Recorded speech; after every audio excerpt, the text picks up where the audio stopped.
minus 5, minus 4, minus 3, minus 2, X minus 1. Fire. Lights out, everybody.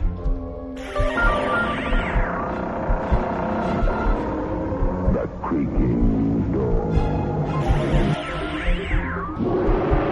Dimension X.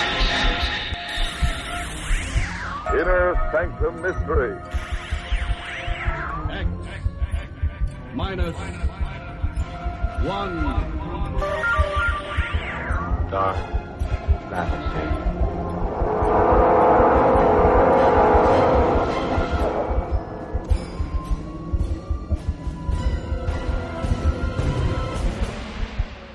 Hello everyone, welcome to Sci-Fi and Horror, brought to you by Dwayne Old Time Radio.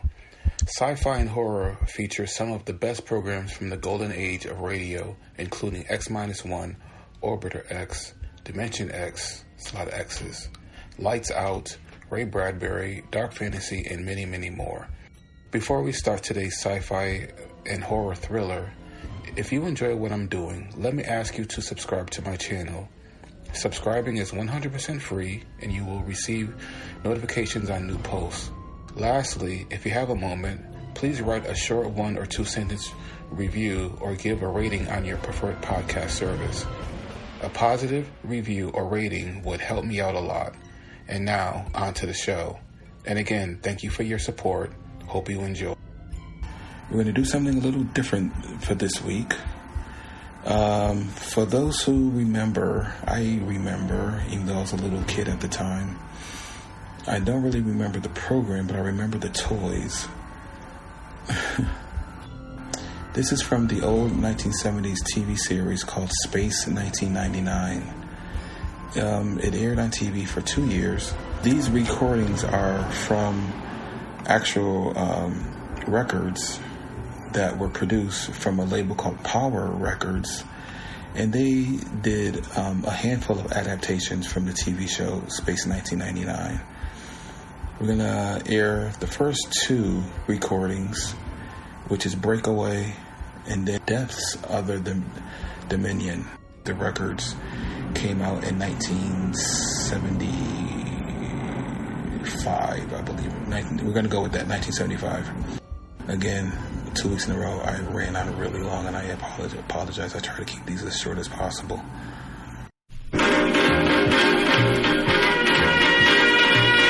It is the year 1999. On Moonbase Alpha, preparations for a manned probe of the recently discovered planet Meta are almost complete. The new commander of Alpha, John Koenig, is getting some last-minute information from the head of the Space Commission, calling from Earth. How do you like this, John? The first close-up shot of the planet Meta, taken from the unmanned Space Bearer 9, just in. It has atmosphere. Not only that, we're receiving signals loud and clear. The planet Meta could be supporting life as we know it. We must make a manned landing. Nothing must stop us, John. Nothing. Well, John, good to see you again. Professor Bergman. Victor, still here. Yes, I got caught. Listen, John, things are far more serious than I suspect you've been told. People are dying up here. The virus infection? Well, Dr. Russell doesn't believe it is a virus. Looks very much like the effects of radiation, but I'm not... But what? There is no radiation. Look, Victor, you know me well enough to know that I'm not going to ignore the fact that people have been dying up here. But the space launch of the century must not be allowed to slip through our fingers. That planet is passing just close enough to make a landing. This medical problem must be solved. There's no margin for error. Dr. Russell has some ideas worth listening to. Why don't you talk to her, John? Commander, our 9th man died this morning. One moment he's fine. The next he had lost all control. Look at this thermographic plate. A malignancy erupts, and there's immediate disorientation of the kind that's classic in radiation attacks. I understand, Doctor. You've had 11 cases so far. 9 deaths. But all 9 who died were workers in Nuclear Disposal Area 2. The 2 astronauts with the same illness never went near that site.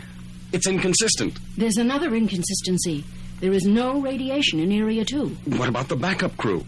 Are they medically clear to fly this mission? They appear to be, but they've lived the same lives, been through the same training as the critically ill probe astronauts.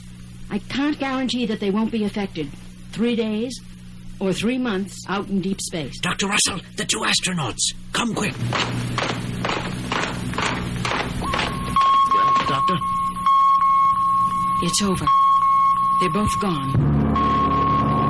If it's the last thing I do, I'll find out why those 2 men died.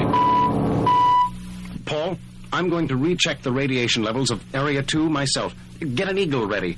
I'll need 2 volunteers. Yes, sir. I want Area 2, Collins, not 1. That's where we're going, Commander. We just use Area 1 as a turning point. Navigation beacon Delta. It's a landmark. Area 1.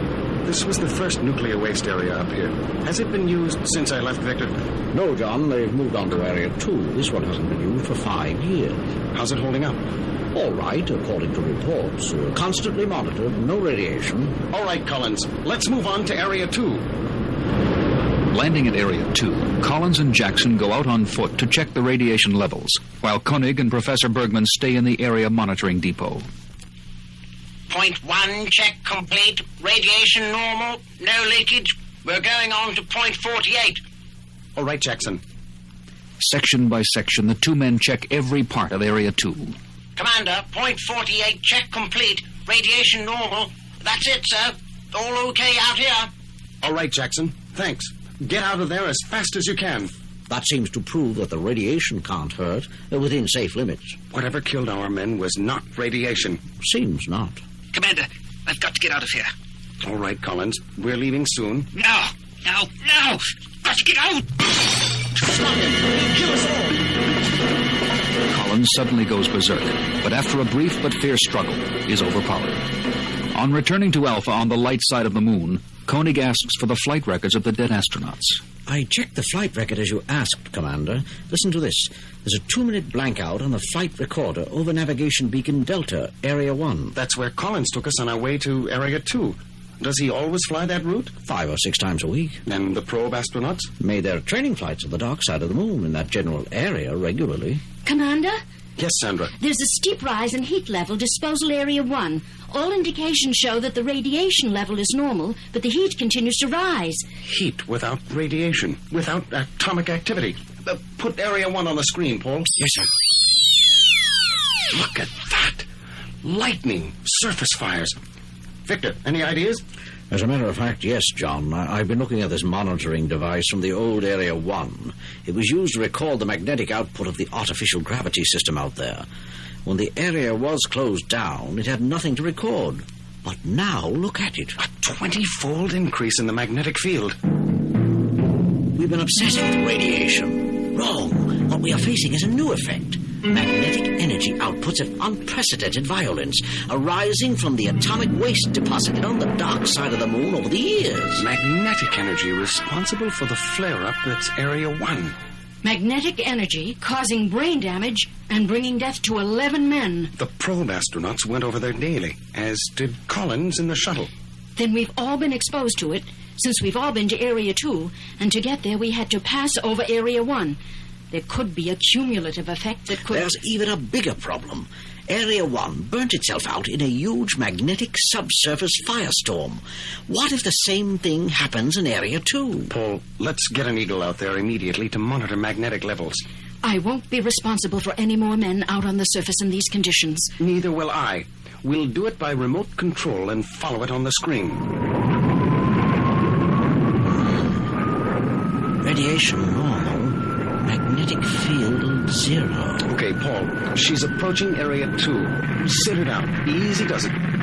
Look, she's going out of control. Blast her out of it, Paul. No use, Commander. She doesn't respond. She's gonna crash. Look at the reading. A tremendous magnetic surge. It could trigger an atomic explosion. Paul, contact Commissioner Simmons on Earth. Emergency code Alpha 1. Yes, sir. You were right, Doctor. It was radiation. Magnetic radiation. And now we're sitting on the biggest bomb man ever made. Simmons here. What's the trouble? The heat rise in Area 1 we reported to you has spread to Area 2, which contains 140 times the amount of waste as Area 1. With quantities like that, there could be a chain reaction. Well, what's to be done? We can try to break the pile apart, rip up the rods, destroy the mass. By dispersing it over a wide area, we might prevent that. Good. Do it.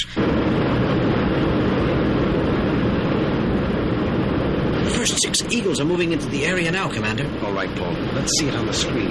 Uma, I want central computer updated with everything possible, constantly. Well, we're getting some of the containers moved. Number 26 dispersed to Grid 9. Dispersed to Grid 9.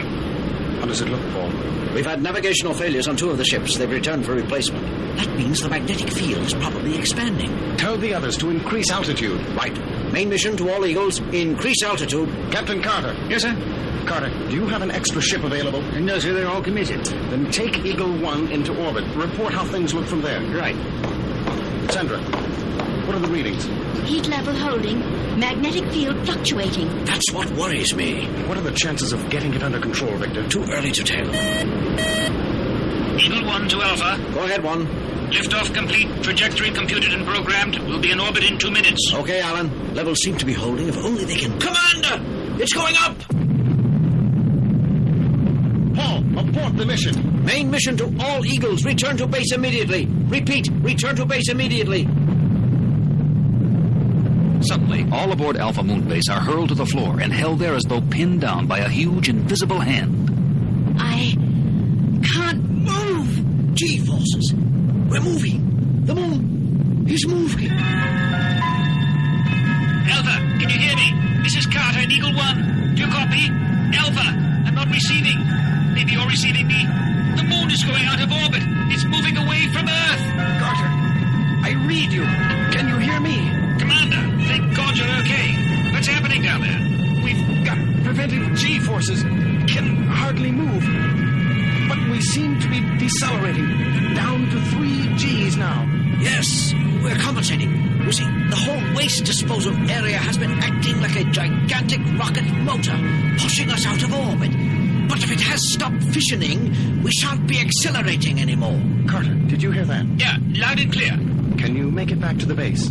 Yeah, I can make it. I'm closing now. I can make it. Good, Captain. Morrow, check around the base. This is main mission. All sections report. Security section, we have audio contact. Video systems gone. Service section, lost all power. Operating on emergency systems. Medical section poor. Explosive decompression in 2 compartments. Area sealed off. No leaks. Sufficiently operative to accept casualties.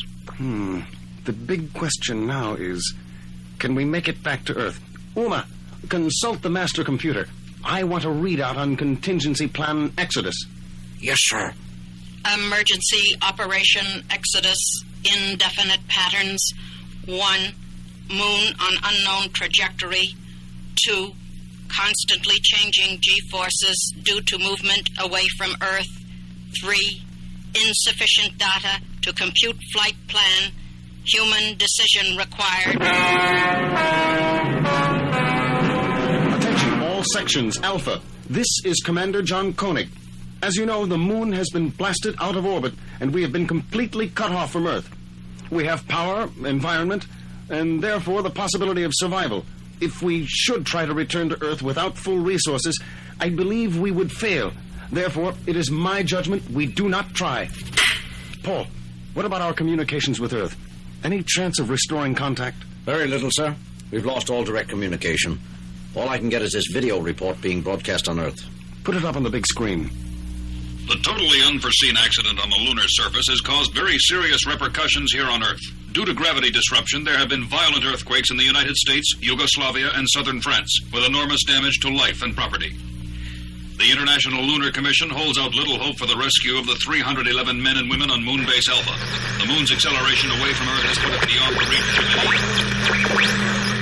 Paul, scan all frequencies for any signal from any planet. Paul, there's a picture coming in. There, hold that. It's the planet Meta. Meta. Maybe that's where our future lies. September 13th, 1999. Meta signals increasing. Yes, maybe there.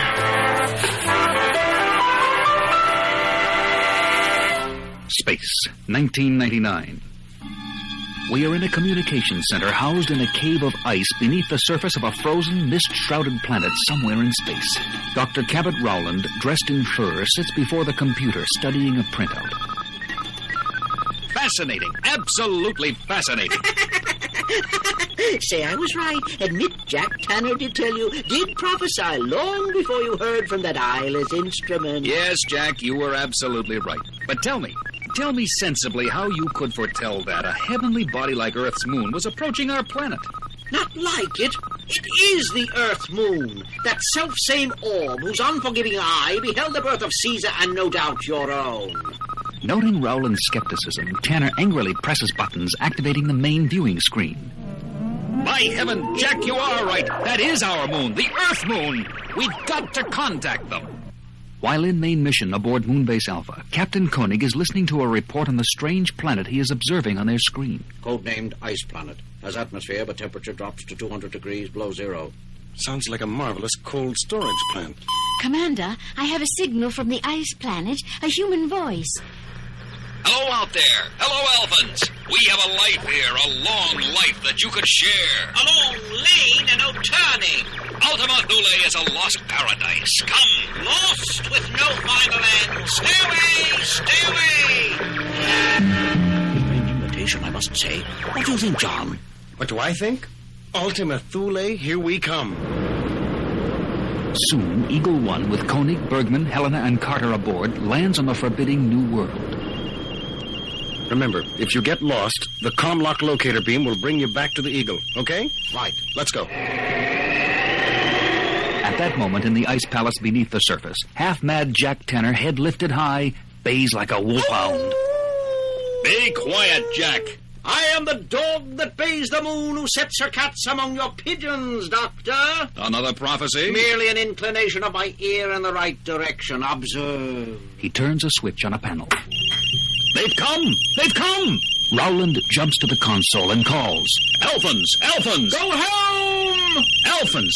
Alphans! Dr. Rowland here! Go home! Go home! Go home! On the surface, the Alphans stop on a signal from Koenig. A voice. I heard it. Listen. Men of Alpha, do you hear? Yes, we hear you. Where are you? My Pathfinder indicates this spot is where their signal came from. But there's nothing here. They know we're here, but it looks like it's going to be hard for us to find them. I say we go back to the Eagle and let them find us. Amen to that. Anything to get out of this cold. As they start back, there is a sudden blast of wind and snow. When the wind dies down, Koenig looks around. Victor! Where's Helena? And Carter? They've disappeared. Helena! Carter! But neither answers. Helena, near total exhaustion after an eternity of stumbling through the bitter cold and approaching darkness, collapses just as Dr. Rowland emerges from the shadows and catches her in his arms. Here's one of them. Ted, give me a hand. Good. Now, where are the others? Hello! Hello! A scant few yards away, Koenig, half carrying, half dragging the nearly unconscious Bergman, hears a voice. Victor, you hear that? Help is here. Hello! Hello! Well, there you are. Thank God.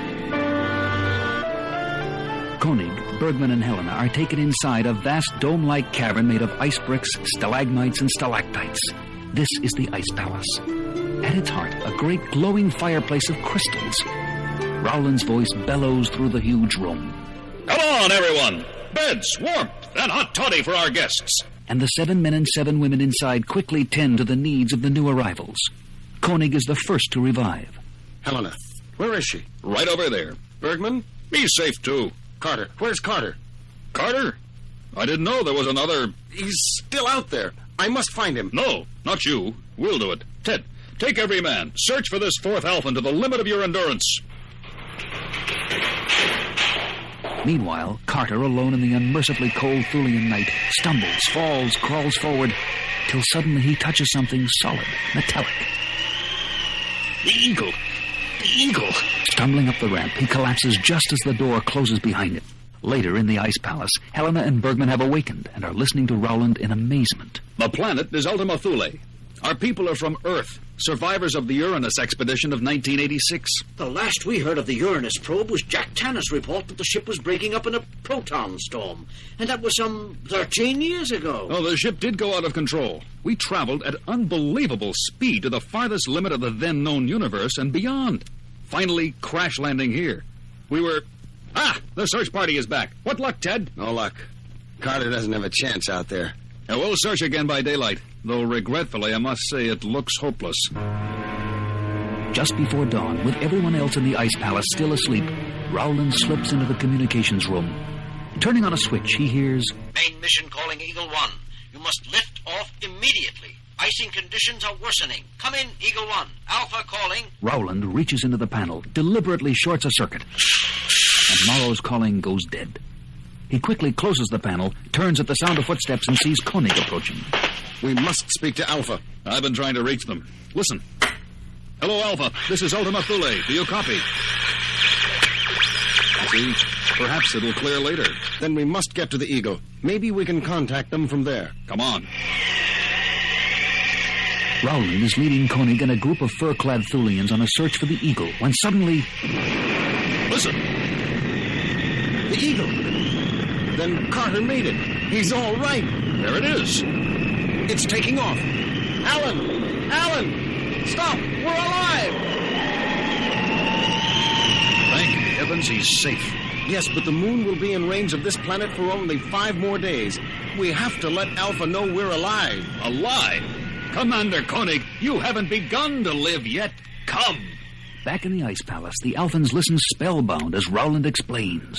We have lived here for 870 years. 870 years? Yes, John. The computer says it's the year 2870. Either they or we have been through some kind of time warp. As a result of over 800 years of experimentation, I am now close to unlocking the secret of immortality. Immortality? Ladies and gentlemen, who'll make the first bid for Dr. Rowland's magic elixir? Do I hear 1 million souls? 2! Don't mind him. Come with me. I have something to show you. Rowland leads them to a small balcony, looking down on a vast underground cave. And there, in the center of the cave... a spaceship! Almost completed. Phoenix, rising from the ashes of the Uranus probe. With this ship and the secret of immortality, we shall leap from planet to planet, from solar system to solar system, from galaxy to galaxy. We shall be gods in the universe. All that is needed now is that you join me in one final experiment. Then together, all of us, you and all the people on Alpha, will step forward into the greatest scientific adventure in the history of man. As Rowland leads them back toward the ice palace, Tanner grips Koenig by the arm and leads him in another direction. I see a hungry mind. I'll feed it on wormwood and gall. This place, it's a duplicate of the ice palace. Our cave of the revered ones. Behold, our honored living dead. He points at 4 men and 3 women in seemingly perfect health, eyes open but unseen. Living vegetable. Friends of bygone days who've given their all for science and Dr. Rowland. Ghastly. Unbelievable. Why haven't you stopped him? We are scientists. We all wanted the answer to the ultimate question. As commander of the probe, I submitted myself for the first experiment. But I was luckier than they were. You were here? A long time. Then I regained what we wittily call my mind. The good doctor deplores its erraticism, but envies my new psychic abilities. Right now, you're as sane as I am. And right now, the doctor prepares this final great experiment. They race back to the Ice Palace laboratory section just in time to pull Bergman out of an experimental chamber. But, John, Dr. Rowland described the experiment as a development of epsilon ray analysis. I believe it is perfectly safe. And as a doctor, I see this as the greatest medical challenge man can face. The conquest of death is the ultimate fulfillment of a doctor's Hippocratic oath. We can't leave it now. Momentarily defeated, Koenig leaves. Entering the communications room, he finds Tanner examining the circuitry. Strange, don't you think, that your people should suffer your loss in silence? Meaning what? Meaning that there's more here than meets the ear. Look. A burnt circuit. That's no accident. Here, I'll replace it. He presses a row of switches. The panel lights up, and then he presses a key. Hello, Alpha. Hello, Alpha. Main mission here, Commander. Is it really you? Yes, Paul. We're alive. And there is life here. People from Earth. Fantastic. Carter made it back, and he and Dr. Matthias are on Eagle 2 right now on a return trip to Thule. I'll pass the word. Carter and Matthias arrive at the Ice Palace and stare in wonder at the scene that greets them. The food, the warm fire, and the beautiful Thulean women. All this in Live Forever? When do we move in, Commander? This is no time for jokes, Alan. We have a vital decision to make. Why not vote on it? Those who wish can come. Those who do not can stay on Alpha. That's reasonable, John. A democratic choice. No. Alpha cannot function without a great many trained people to operate it. We must all go or all stay. As commander, I will abide by a majority decision. But the Alphans must be given all the facts. I shall go personally and tell them about the Thulean way of life. Jack, will you come? No, I shan't go. Nor should you, Dr. Rowland. By all disheveled wandering stars, I swear to you, death has dominion. Aboard Eagle 2, heading back to Alpha Moon Base, Koenig speaks to Carter. Can I count on you for support, Alan? Most times, yes, you know that. But this, Commander, I just don't see the problem. Suddenly, from the passenger module... Commander, come quick. Rushing to the door, Koenig stares in horror at the abominable sight that greets his eyes. Good Lord. Rowland has turned into a shrunken, dripping corpse. And caught in his skeleton of a hand is Helena's hand. Back at last in main mission, Koenig and the others listen to the voice of Jack Tanner as they watch the ice planet on the big screen floating away in space. Well, Commander, not to be outdone, we on Thule have also cast our votes. What have you decided? We are abandoning the search for eternal life and are turning our minds and resources to the problem of restoring the revered one. We pray for your success. Jack, you're fading fast. Goodbye, and thank you. I wonder, in the end, can it be death that gives meaning to life?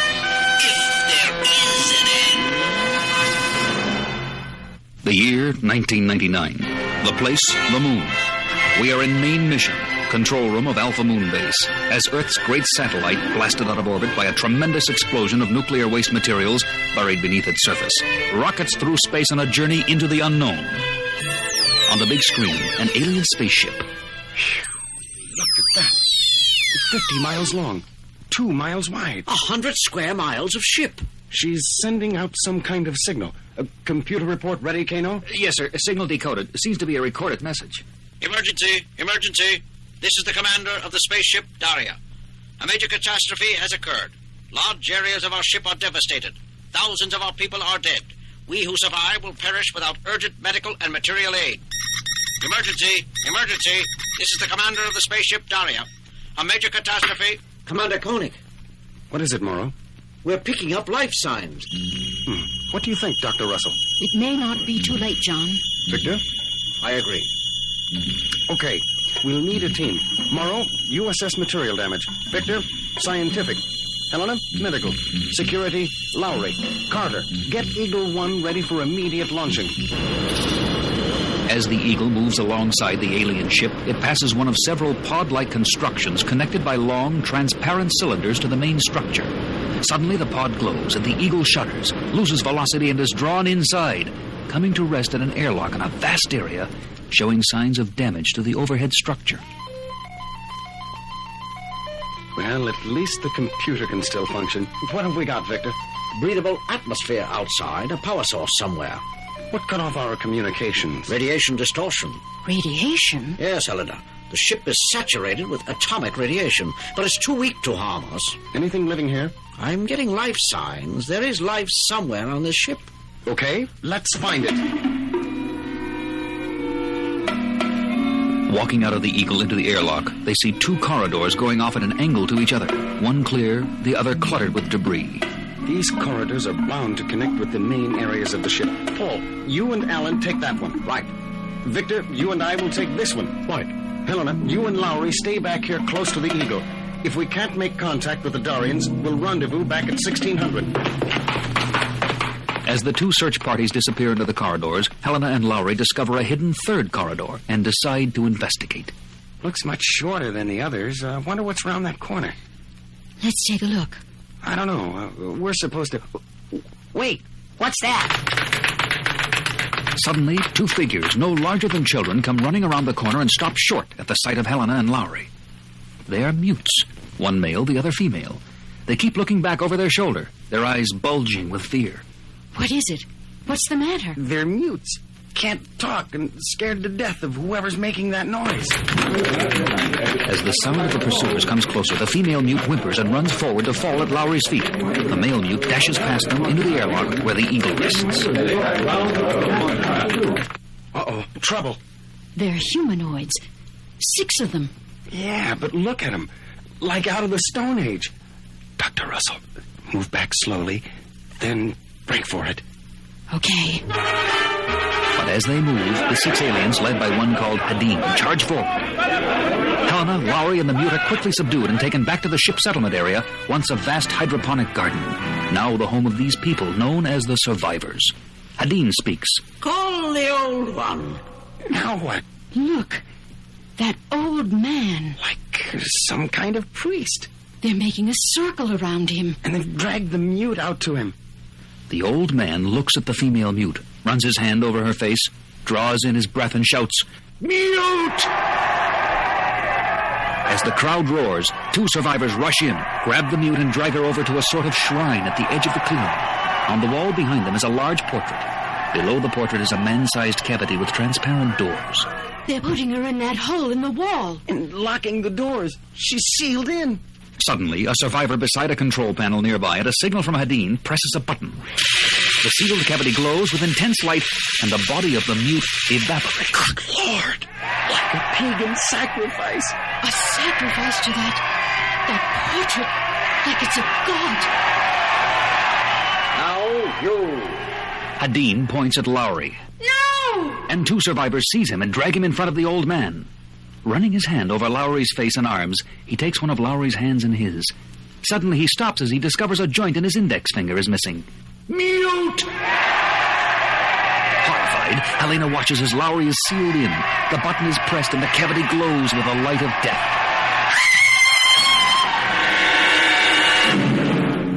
Unaware of the fate of Helena and Lowry, Commander John Koenig and Professor Victor Bergman, his science advisor, walk down the corridor toward the interior.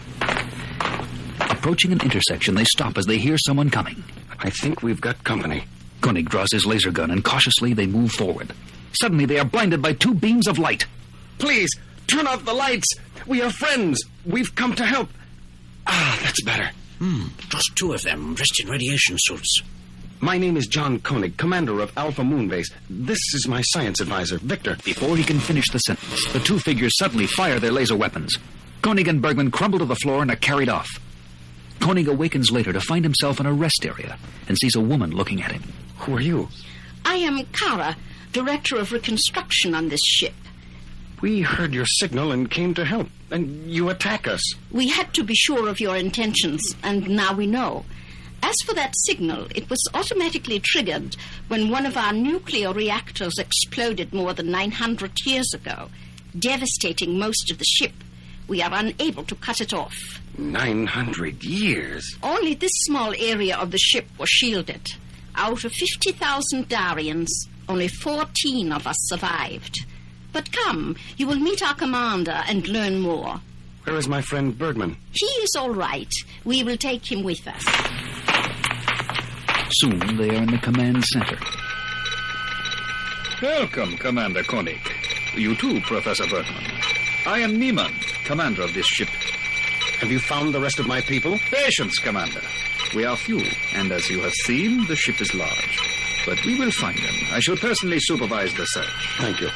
Commander, has it occurred to you how similar our situations are? This ship, your moon, both of us victims of an unfortunate disaster. Yes, I know. But what you don't know is our mission. Your mission? You may recall a ship from your own Earth history. A ship in which the life of a doomed world was preserved. You mean the Ark? Yes. This ship has a similar function. To preserve the life and skills of our Darian race. You see, our planet Daria no longer exists. We who set out on this voyage were the last of our race. Is it not true that your own planet Earth may also no longer exist? It's possible. And your community may be all that is left of Earth's civilization? That, too, is possible. Then join us. We are coming to the end of a 1,000-year voyage.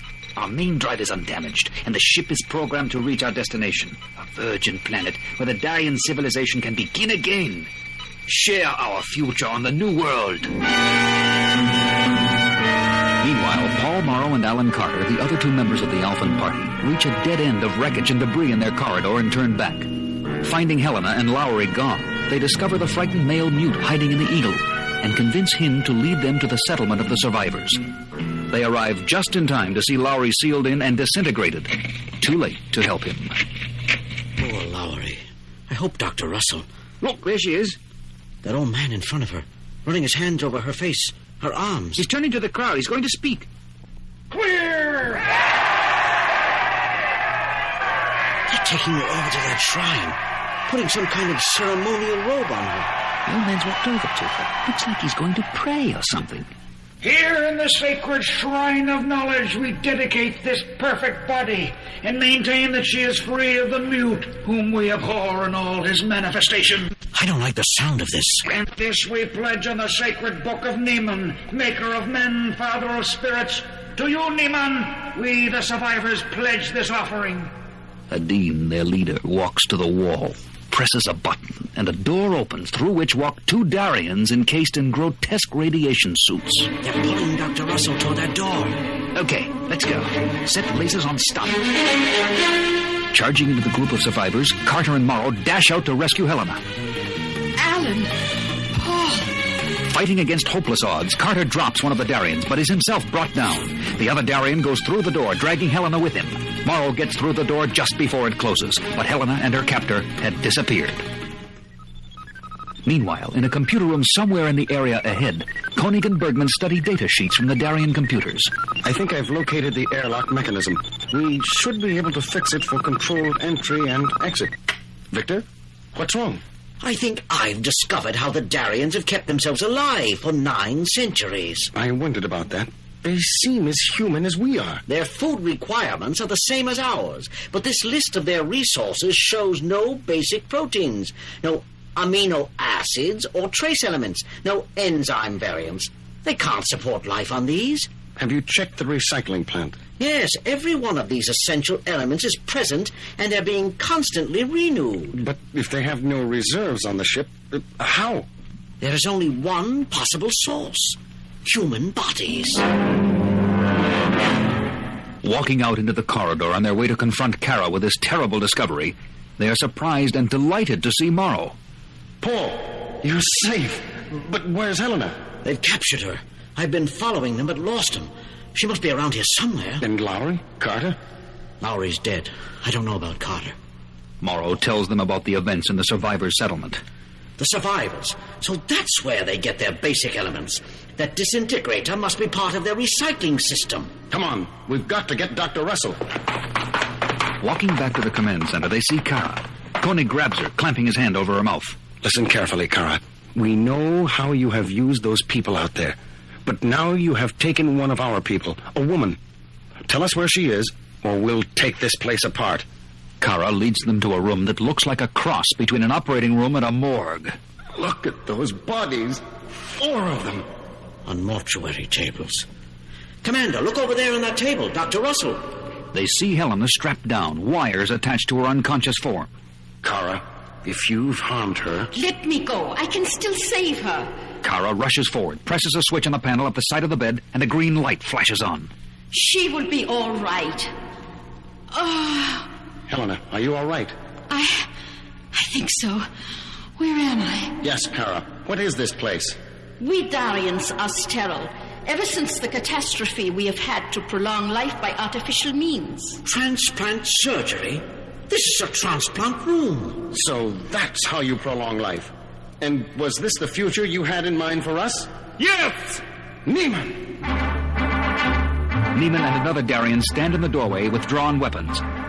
You think we wanted these procedures just for ourselves? Transplants? Recycling of human bodies?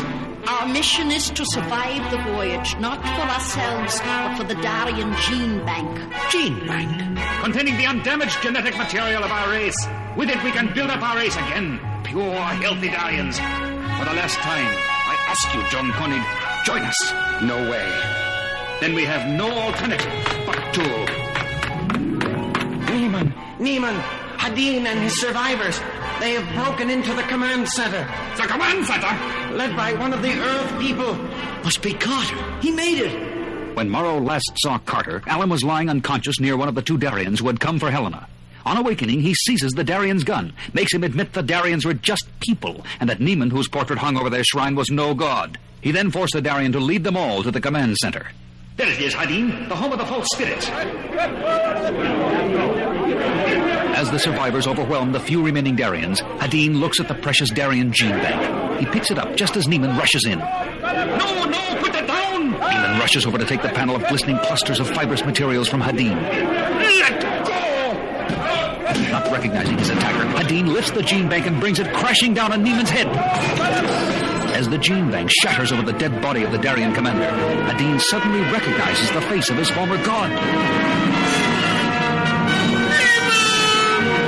At the sight of their dead god, the other survivors start to flee in terror. Wait! They stop at the sound of Koenig's voice. Listen to me. You can't run anymore. If you are to have any future, you must learn to live together. Help each other.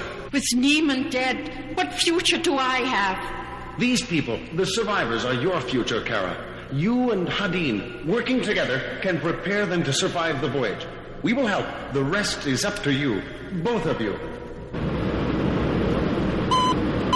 Main mission, Eagle 1 here. We're coming in. Main mission here. Good to hear from you again, Eagle 1. What happened? Remind me to tell you sometime. Do you think they'll make it, John? From the way Hadeen and Kara looked at each other, Victor, I think they will. Yes, Carter. If the same thing happened on Alpha, would you have chosen differently?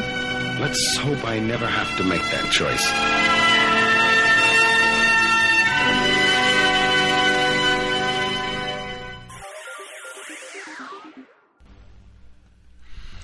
Thank you for listening. If you enjoy what I'm doing, I ask you to please subscribe to my channel or channels.